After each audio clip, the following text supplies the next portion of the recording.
No está pasando, Jay, porque en 13 semanas que yo estuve trabajando aquí en un hogar, yo no vi parte de los trabajadores. Habían 19 niños en ese hogar y no todos los trabajadores fueron allí en 13 semanas a ver a esos niños. Estos trabajadores vienen a estos hogares, se sientan en alguna oficina a ver a este menor, a preguntarle cómo está, todo bien, y se van. Yo jamás vi a un solo trabajador ir al cuarto de los niños a ver las camas de esos niños, a ver si tenían ropa. Nunca los vi caminar por la alacena a ver si había comida suficiente en ese hogar. ¿Tú fuiste a presentar una propuesta para trabajar en el departamento de la familia o para tener algún tipo de rol en el cuidado de menores y te preguntaron sobre tu partido político?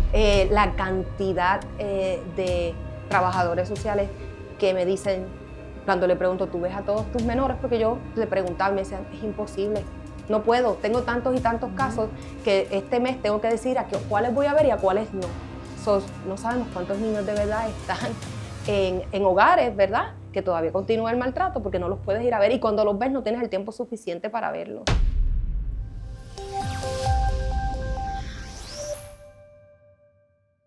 Se dice que todo por los niños, o por lo menos eso decía una secretaria de Educación antes.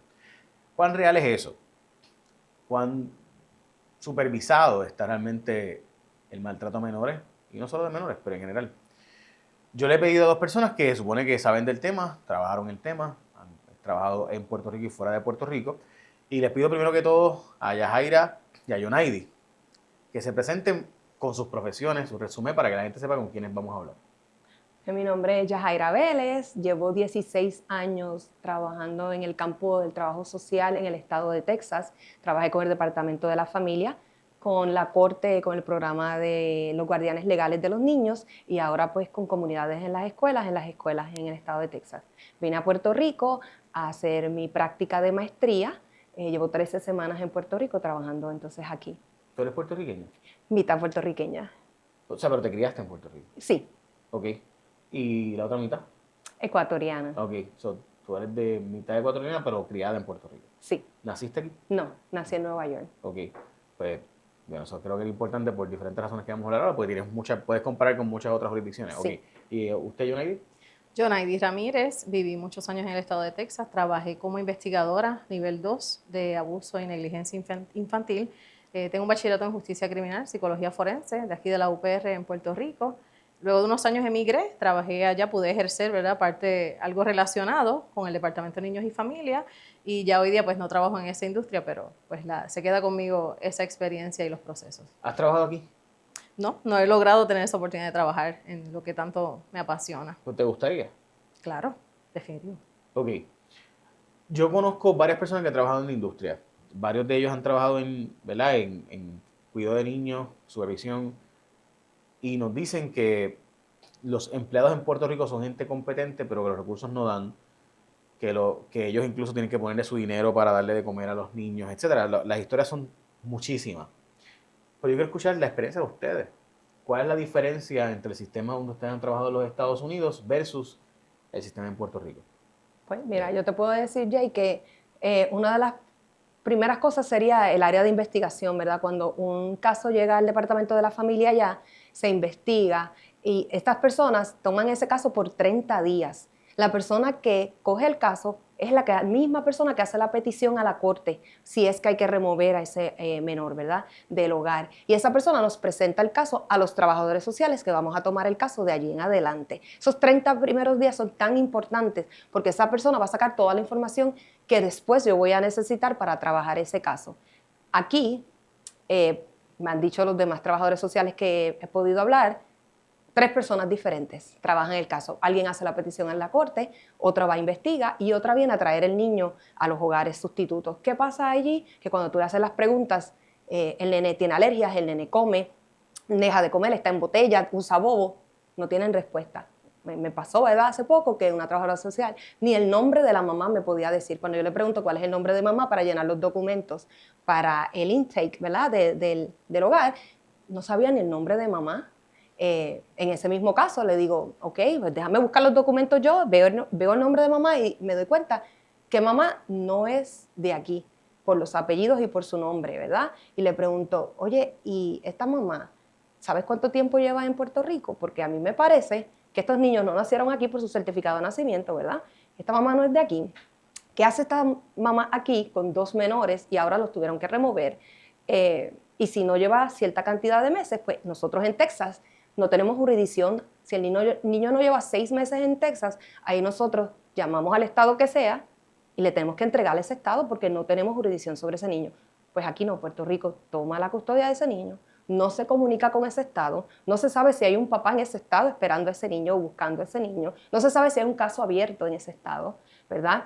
Con el departamento de la familia, y cuando le pregunto a ella, ¿ustedes van a hacer una petición a este otro estado sobre el historial de esta familia? Y ella me dice, no, aquí no se hace eso.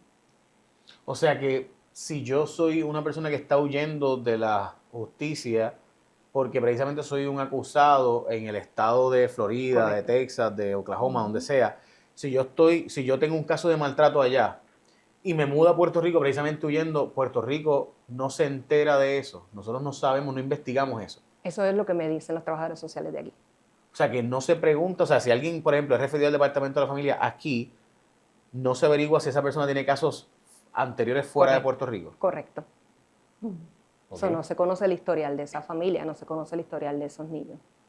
Y en tu experiencia, eso cuando trabajas en los Estados Unidos, se hace recurrentemente, lo primero que se hace Inmediatamente, si nosotros no tenemos ni tan siquiera el conocimiento, si yo tengo la duda de que este niño no lleva 6 meses aquí, de que viene de otro estado, de que nació en otro estado, se le pide a ese estado que nos mande el historial, si es que hay alguno. ¿Tu experiencia es igual? Sí, esa es la parte que yo hacía en el estado de Texas. Yo era la persona que iba después de esa llamada, de ese intake inicialmente, y hacía una investigación completa durante 30 días.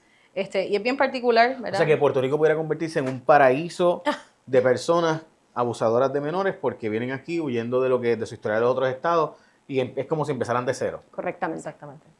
Y sucede, estoy segura que sucede más de lo que queremos admitir.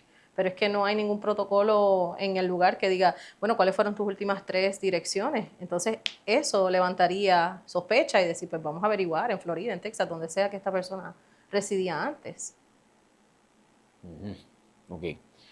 Estoy seguro que hay muchas más cosas, pero Sí. de por sí ya eso muestra un problema de, ¿verdad? 1, 2, el que haya 3 personas trabajando el caso es bien serio porque entonces no hay alguien que tiene todo el conocimiento de todo, ¿no? O sea, no hay alguien que domine, en este caso se haga dueño del caso, ¿verdad? You own the case. O sea, en este caso no hay una persona a cargo de todo y por tanto lo que eso genera es un montón de desinformación. Y es lo que nos pasó en el caso famoso si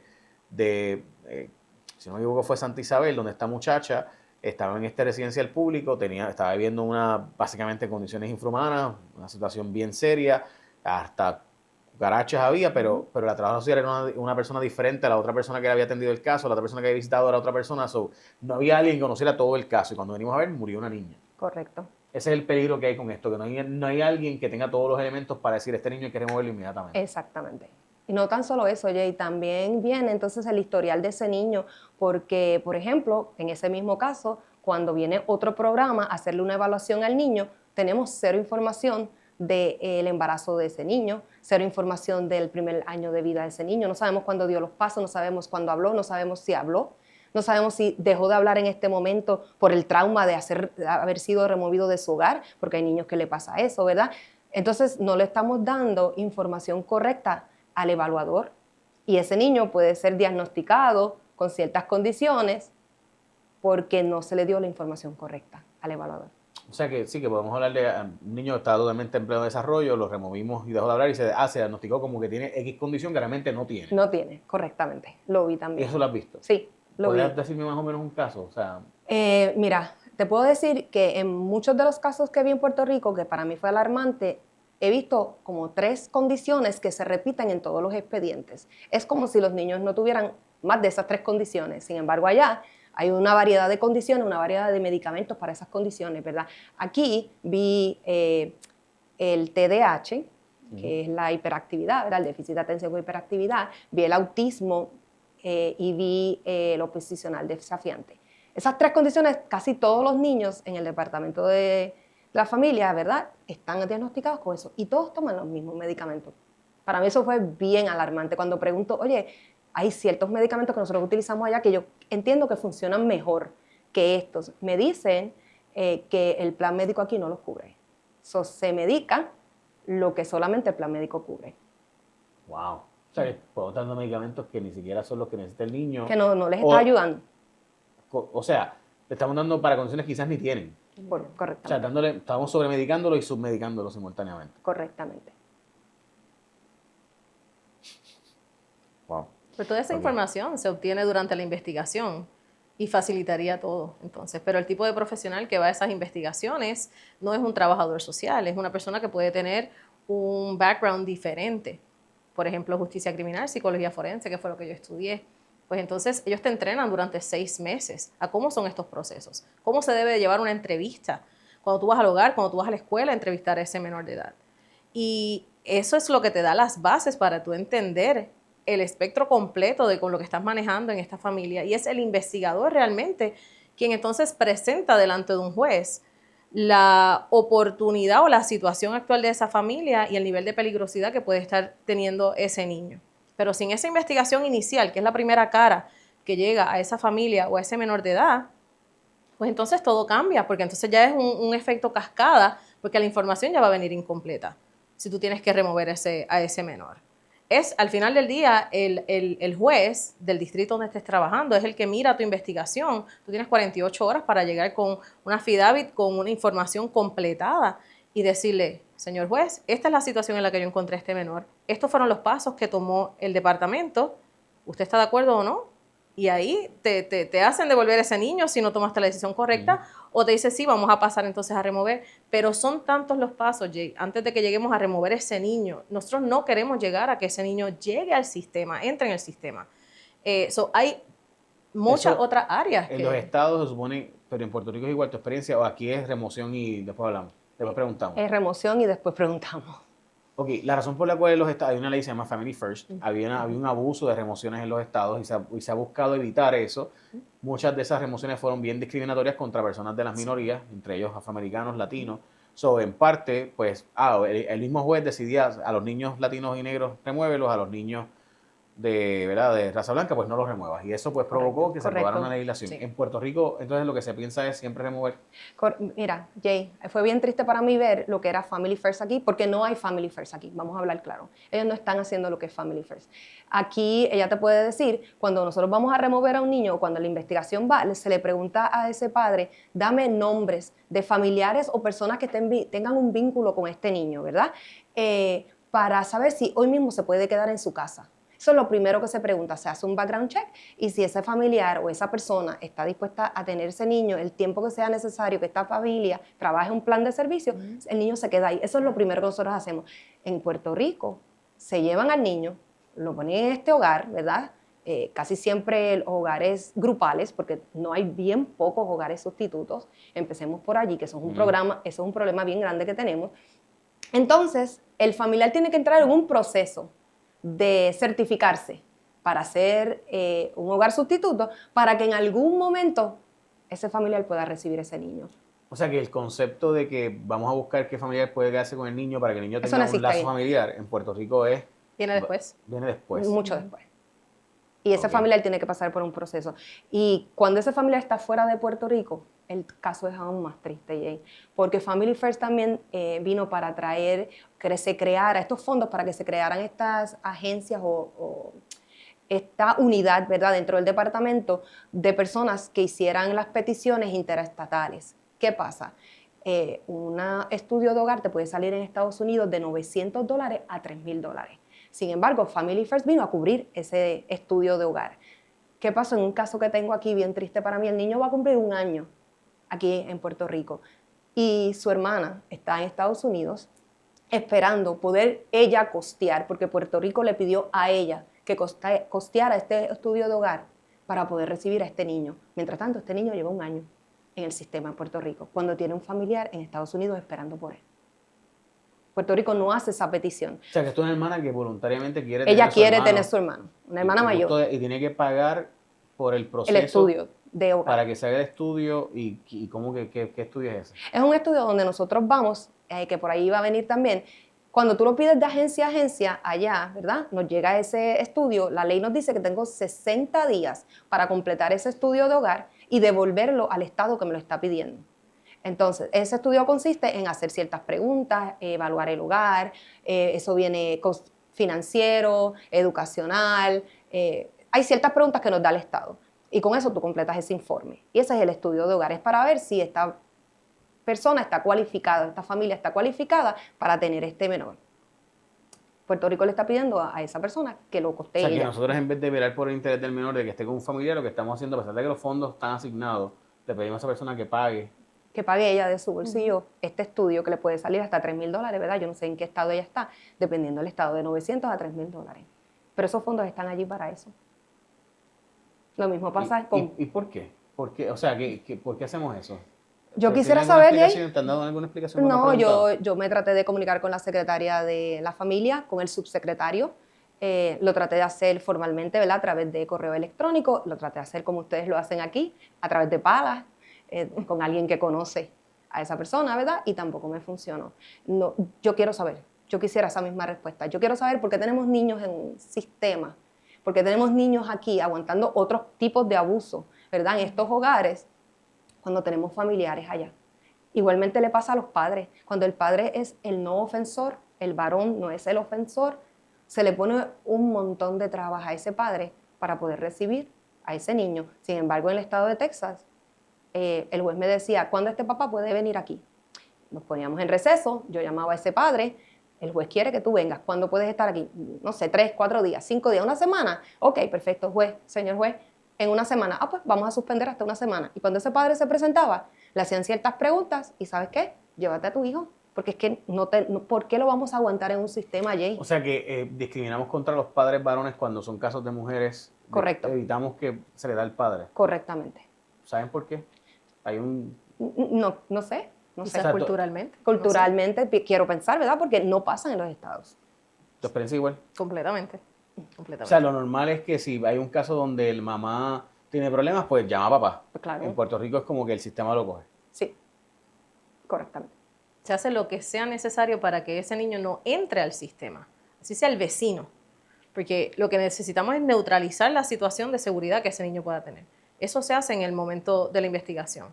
Y si es el vecino, si es la abuelita, si es el tío, si es alguien cercano, lo que queremos es que el impacto y el daño sea menor, el trauma sea menor a lo que sea que ha sucedido. Entonces, luego que pasan las investigaciones, entran otros personal que es Family Based Services, que son, pues, como digo yo, los trabajadores sociales y esos empleados que se dedican a darle a esa familia los recursos que hayan en la comunidad necesarios, sea parenting classes, sea manejo del carácter, a esa familia y se trabaja con ellos. Pero todo eso se hace para evitar la remoción de un niño. Ya el tercer paso y lo que a toda costa se quiere evitar es la remoción y que ese niño entre en el sistema. ¿Se da clases de paternidad o maternidad? ¿Se da clases o lo que sería el concepto de manejo de emociones, anger management, ¿verdad? Manejo de coraje.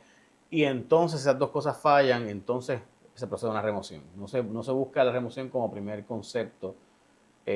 Porque precisamente sabemos que el sacarlo de su hogar tiene unas consecuencias muy serias. Claro. Obviamente quisiéramos que no esté en un hogar donde esté maltratado. Claro.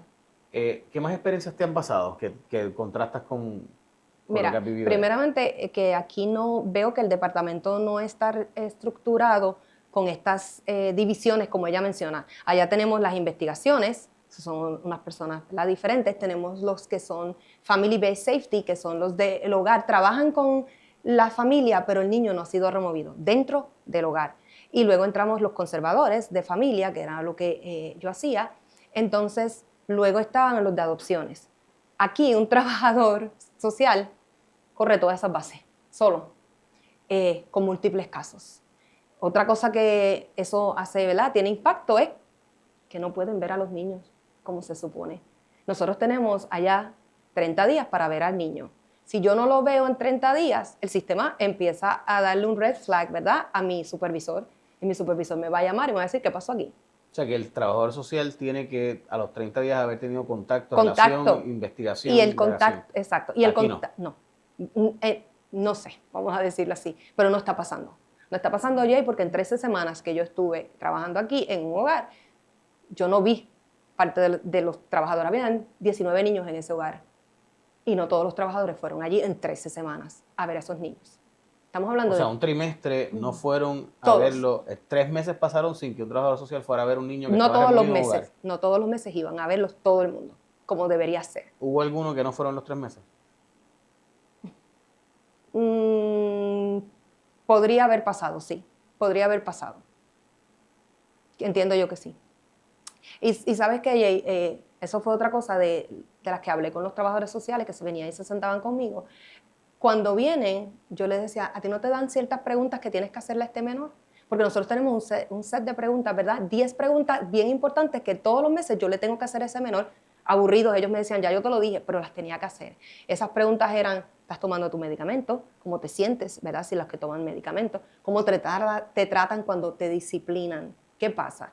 Yo tenía que caminar por ese hogar y yo tenía que verificar que hubieran alimentos, que las medicinas estuvieran bajo candado. Yo tenía que hacer la ropa de los nenes, yo tenía que hacer ciertas cosas. Estos trabajadores vienen a estos hogares, se sientan en alguna oficina a ver a este menor, a preguntarle cómo está, ¿todo bien? Y se van. Yo jamás vi a un solo trabajador ir al cuarto de los niños a ver las camas de sus niños, a ver si tenían ropa. Nunca los vi caminar por la alacena a ver si había comida suficiente en ese hogar. Nunca escuché a ninguno de ellos preguntarles cómo te tratan, cómo te disciplinan, estás recibiendo terapia, ¿verdad? Porque allá, otra cosa bien importante es cuando el niño se remueve, se hace un plan para la familia, pero se hace un plan para ese niño también. Ese niño tiene, por orden del juez, que ir a terapia. Y a veces esa terapia también incluye la terapia familiar. No se devuelve un niño si no hubo una terapia familiar. Aquí eso no se ve. El niño no tiene ningún plan. El niño está en ese hogar a la disponibilidad de quien sea. Si yo pongo toda esta conversación ante la Secretaría de la Familia, estoy seguro que tiene muchas contestaciones Claro. que yo no voy a poder refutar, porque Claro. obviamente pues yo no soy el experto. Si yo sentara aquí a la Secretaría de la Familia, ¿usted tenía alguna objeción en sentarnos los tres y tener una conversación parecida a esta? No, quisiera, ya. Ok, vamos a buscar eso. Ok, ¿cuál es tu frustración? ¿Cuál ha sido tu mayor frustración en este proceso? Mira, Jay, yo soy parte de esa diáspora, que estamos allá, pero queremos estar acá, que soñamos y anhelamos con un día regresar a Puerto Rico, que la cosa mejore, porque tenemos nuestros familiares aquí, ¿verdad? Tenemos nuestros padres aquí que van envejeciendo, que no se quieren ir con nosotros. Yo quisiera regresar. Y una de las razones por las que me preguntan, ¿por qué viniste aquí a hacer la práctica y no te quedaste allá? Una de las razones es porque yo quería devolverle a mi isla todo mi conocimiento, lo que he aprendido a través de estos 16 años. Y vine con la esperanza de que si la cosa está bien, a lo mejor yo puedo regresar y vender todo y me regreso. Y no, a los 3 días, Jay, yo me encontraba en el estacionamiento de ese hogar llorando. Porque hay una frustración con esos niños. Esos niños no están recibiendo lo que merecen. Están recibiendo más abusos ahí dentro de parte de otros niños. Los niños no están recibiendo las terapias. Una niña de 4 años que no habla y no recibe terapias. En 13 semanas que yo estuve ahí nunca fue a terapia de habla. Los niños están siendo más maltratados, están recibiendo más trauma. ¿Y qué pasa, Jay? Que hoy yo estoy en el medio de 2 generaciones, ¿verdad? Que son bien vulnerables, los niños y los envejecientes. Pero yo voy para el otro lado ya mismo y ellos vienen para aquí. Y ellos son los que van a recorrer este país y a mí me da miedo. Dijiste que viste casos de niños abusando de otros niños. Correcto. ¿Cómo se supone que se trabaje eso? Muy buena pregunta, porque te voy a decir qué pasó en Puerto Rico. Family First vino para eliminar los hogares grupales y enfocarse más en los hogares sustitutos que no tuvieran más de 6 niños, ¿verdad? ¿Qué pasa? Todos estos hogares grupales en Puerto Rico, ¿qué hizo Puerto Rico? Los envió a certificarse como hogares de tratamiento residenciales, lo que allá llamamos Residential Treatment Center, ¿verdad? Los RTC. Pero se supone que los niños que vayan a estos centros de tratamiento es a recibir un tratamiento. Y luego que reciben ese tratamiento, por ciertos meses, regresan a un hogar sustituto o a sus hogares. Sin embargo, aquí Puerto Rico los certificó para el año 2021, mandó a todos estos hogares a certificarse, no le ha dado los fondos, se supone que eso venía desde Medicaid, porque ya esto es un tratamiento más fuerte, ¿verdad? Y después de haberlo certificado y haberle dado los fondos, no le están dando el tratamiento. ¿Y qué pasa cuando tú no le das un tratamiento a un niño y tienes 19 niños, 20 niños en un hogar? Terminan unos abusando a otros. vi abuso físico, como también vi abuso sexual entre niños. Abuso sexual entre niños. Correcto. O sea, un niño que había sido abusado Yo no sé, sexualmente. él no ha, los niños él no ha sido sexualmente abusado o no tenemos ese conocimiento, ¿verdad? Porque aquí también, Pero típicamente cuando un niño tiene típicamente, pero una no, respuesta pero sexual, su récord no eh, decía eso, no puedo decir eso, ¿verdad? Pero ese comportamiento, ¿verdad? Es repetitivo, todos lo sabemos. Explico exacto, para los que no saben, ¿verdad? Pues hay una tendencia estudiada donde cuando hay niños que son abusadores sexuales desde niños es porque han sido expuestos a abuso sexual desde bien niños. Desde Correcto. bien Por lo bebés. general. Correcto. Y entonces, ¿qué pasa, Jay? Esto ha sido tocar a otros niños, ¿verdad? Tocar En un hogar, En un un- niño tocando a otros niños. Un hogar sustituto donde habían 19 niños. Correcto, tocando a otros niños, tocando a las cuidadoras. Y entre los reportes hay un reporte que también el niño tocó a un visitante. O sea, el niño no solamente con esa persona que tiene una relación, también a los visitantes que vienen a traer, ¿verdad?, donaciones o donar su tiempo. Hubo reportes de también haber tocado a un visitante. ¿Y qué se supone? ¿No se supone que esté aislado, esté aparte? No estaba, no lo estuvo, porque el centro no cuenta con el suficiente personal. O sea, que aunque está allí, no hay la capacidad para atender este niño. No hay porque el departamento de la familia no ha dado ese dinero todavía para poderle pagar a las personas, el personal, los hogares, los personales, ¿verdad? El personal que necesita. También el problema que me encontré aquí, porque yo en Estados Unidos sí tuve en Texas un caso así de un niño de 8 años, pero allá tenemos estos centros de tratamiento, lo puse en ese centro de tratamiento por 9 meses. Se supone que hubiera un centro de tratamiento en Puerto Rico para niños Entiendo yo que se que supone. tienen exposiciones sexuales. Entiendo yo, y por lo que pude encontrar, no hay ninguno que acepte a niños menores de 12 años. O sea, que tenemos un niño de 8 o 9 años que Correctamente, que es lo que pasa en este caso, ¿verdad? Un menor de esa edad. Entonces, mi pregunta hacia el Departamento de la Familia es: ¿en qué momento nosotros nos damos cuenta que no contamos con esos recursos? ¿En qué momento nosotros decidimos que estos niños tienen que ir a Estados Unidos a un centro de tratamiento? Porque el niño necesita esa ayuda. Porque si no corregimos estas conductas hoy, Jay, cuando tenemos 5, 6, 7 años, ¿qué va a pasar dentro de unos años más? Sí, es obvio que hay un problema muy serio. ¿Querías decir algo? Eso mismo, le quería recordar ese caso en particular que ella hablaba sobre las exposiciones del niño que ha tenido, que no tiene esa oportunidad. La forma en la que se trabajan las cosas es muy diferente. Y además de, pues, quizás hacer un cambio en papel, como digo yo, cuando yo regresé a Puerto Rico, después de unos años de haber estado viviendo en Texas, mi deseo más grande era poder llevar una propuesta al departamento para que pudieran comparar, ¿verdad?, qué funciona y cuál había sido mi experiencia versus la situación que tenían aquí. ¿Qué pasa? Esos primeros 2 años yo regresé y yo dije, yo me voy a dedicar a escribir esta propuesta y yo voy a presentarla. Pues me doy con la situación que a quien se la tengo que presentar es a un senador, a un representante de distrito. Inmediatamente se hace una situación de política, el poder presentar esto. Cuando uno no quiere ningún tipo de beneficio político, uno lo que quiere es que se beneficie la ciudadanía, mi país, mi patria, porque yo regresé de Estados Unidos para tener una mejor oportunidad aquí, pero no pude trabajar en el Departamento de la Familia porque yo dije, si yo empiezo a trabajar aquí, la forma en la que está estructurada, yo me voy a frustrar, yo no voy a lograr quizás el cambio que yo quería, pues ¿qué hice? Empiezo a redactar una propuesta, empiezo a buscar a quién yo le tengo que presentar esta propuesta para que impulsen ese proyecto, para que haya un cambio real. Pero inmediatamente entra la política, Jay. ¿Con qué partido te vas a identificar? Pues que yo hice, me tengo que aguantar, porque aquí si tú no sacas una bandera, pues como que no llega el mensaje. Entonces, ¿qué tuve que hacer? Reinventarme, irme a una industria completamente... Perdóname, o sea, que tú fuiste a presentar una propuesta para trabajar en el Departamento de la Familia o para tener algún tipo de rol en el cuidado de menores y te preguntaron sobre tu partido político. Para el sistema, exacto, para que el sistema cambiara. Yo quería darle el ejemplo de cómo se hacía la etapa de investigaciones, donde yo proponía, mira, estos estudiantes que hemos estudiado un bachillerato en justicia criminal en la UPR de Carolina, que en aquel momento era un programa bastante nuevo, y ya nos habíamos graduado varias clases graduandas de bachillerato, ¿cómo podemos agarrar esas personas que ya están preparadas y ponerlas en una posición que no es de trabajo social, sino que puedan ejercer como investigadores y los entrenamos y entonces ya eso está segmentando el proceso, alivianando el proceso de los trabajadores sociales. Pues eso es lo que yo le quería promover y le traje. Como se hace en Texas, ¿no? Correcto, de cómo se hacía y cómo se podía adaptar y que fuera una idea, que luego lo impulsara alguien, ¿verdad? Y se buscaban los fondos y lo que fuera. No para beneficiarme yo, sino que para poder seguir ejerciendo lo que hacía allá y contribuir, impactar el sistema como se estaba haciendo. Pero pues tuve que reinventarme y entrar en una industria completamente diferente, que como ella dice, uno en la diáspora lo que tú quieres es regresar, lo que tú quieres es aportar lo que tú aprendiste fuera para que tu país sea, como dices tú, un paraíso. Yaira, por último, ¿qué experiencia me dices? Mira, esta fue lo más que me marcó.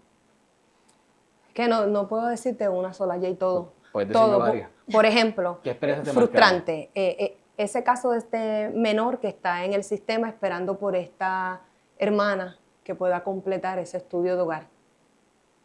Porque es un menor de menos de 5 años.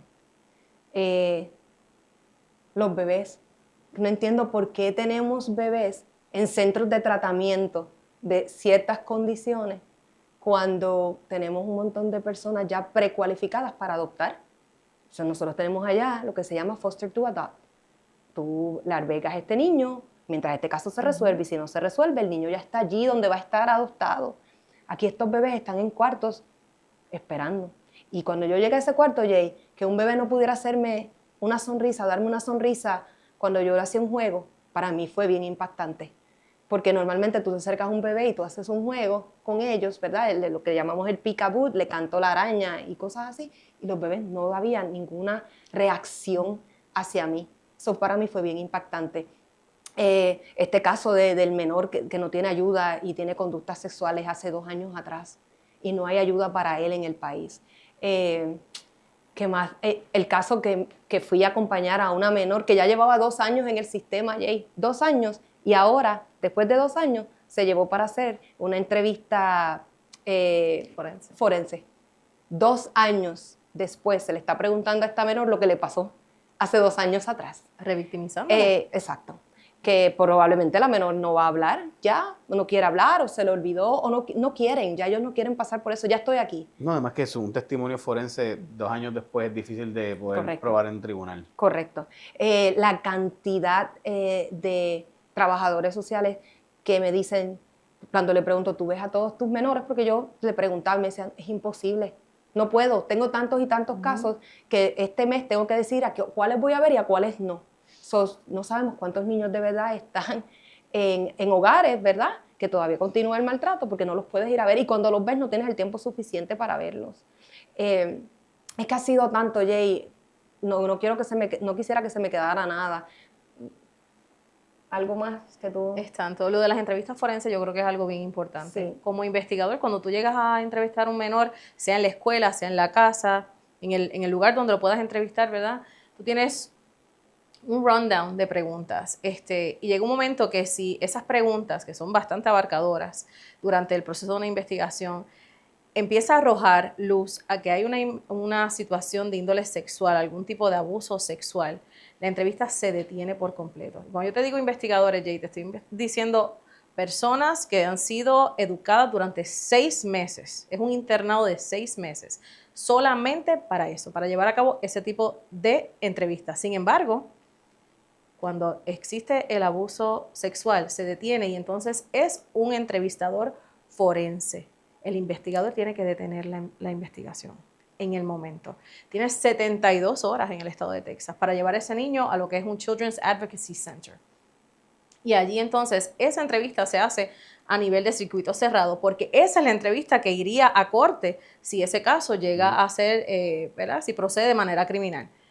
Ahí no se cae un caso, porque esa entrevista va a estar documentada naturalmente como surgió y con un investigador forense. Ahí no va un policía a indagar, ahí no continúa un investigador regular del departamento a indagar. Eso se queda ahí para no revictimizar a ese menor.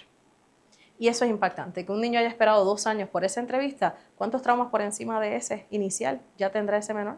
Y otra cosa, Jay, que aquí está pasando en Puerto Rico y que me preocupa, es que en Texas este menor, cuando es removido, él recibe 2 personas importantes en su vida. Recibe un abogado para él, un abogado para ese niño y un guardián.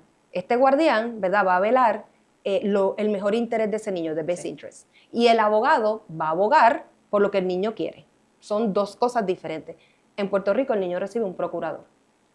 Y yo quiero que tú sepas que 13 semanas nunca vi a un procurador ir a ver a esos niños. Nunca pasó un procurador por allí. En el estado de Texas los procuradores tienen que tener un mínimo de contacto con ese niño físico una vez al mes. Allí los procuradores no van. Solamente llaman cuando hay corte para saber cómo está el nene. Pero no hablan mucho con los niños tampoco. Hablan con los adultos.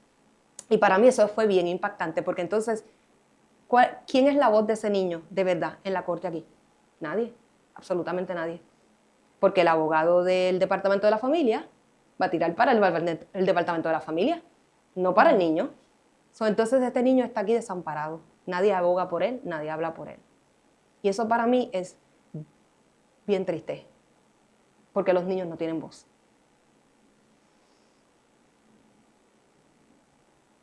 Gracias por ser su voz. Eso es lo que estamos haciendo aquí, ¿no? Yo espero, ¿verdad?